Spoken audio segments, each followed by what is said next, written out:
এই ফেস্টিভ্যালের একটা গুরুত্বপূর্ণ বিষয় হলো নবী জীবনের একটা চিত্র মানুষের সামনে উপস্থাপন করা। রমজান মানেই কেবল ভোগ নয়, রমজান মানেই খাদ্যের যে একটা বিশাল আয়োজন আমরা দেখি, এটা নয়।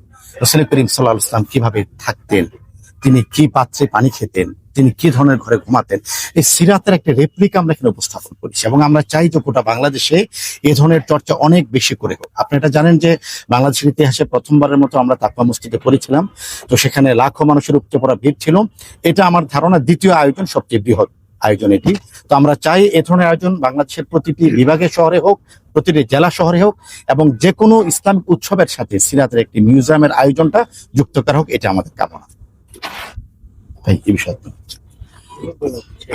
না, নিঃসন্দেহে আপনাদের নিশ্চয়ই মনে আছে এর আগে আমরা একটা আয়োজন করেছিলাম, আর যেটার নাম আমরা দিয়েছিলাম যে ছুঁয়ে দেখা সিরাত।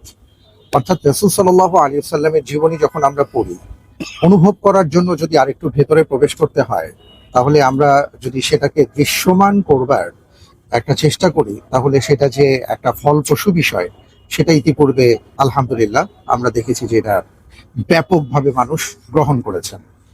তো আজকের এই আয়োজনে আপনারা যারা এসছেন, আমি দেখতে পাচ্ছি যে আয়োজকবৃন্দ এই আয়োজনটা করেছেন।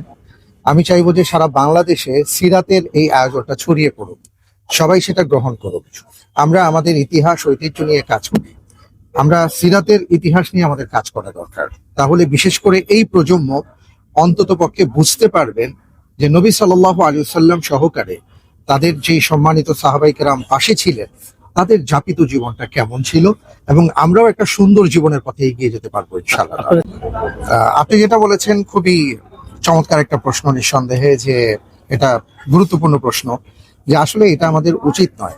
আমরা কেবল রমজানকে কেন্দ্র করি যে আমরা সবকিছু করব, রমজানের বাইরে না, ব্যাপারটা এমন না।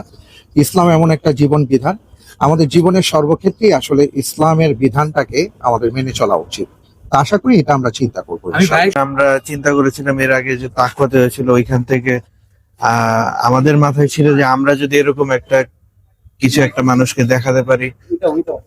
তো সাধারণত রোজার মাসে কিন্তু আমরা অনেকেই চেষ্টা করি যদি আমাদের সৌদি আরবে রোজাটা কাটানো যায়, একটা ওমরা করা যায়, তো সেটার ফিলিংসটাই অন্যরকম।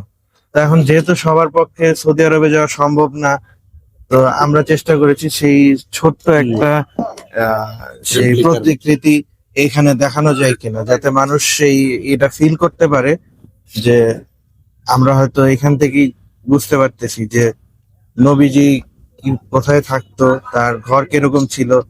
তো আশা করি সবাই আসবেন, দেখবেন, ভালো লাগবে, প্রত্যেকেরই ভালো লাগবে।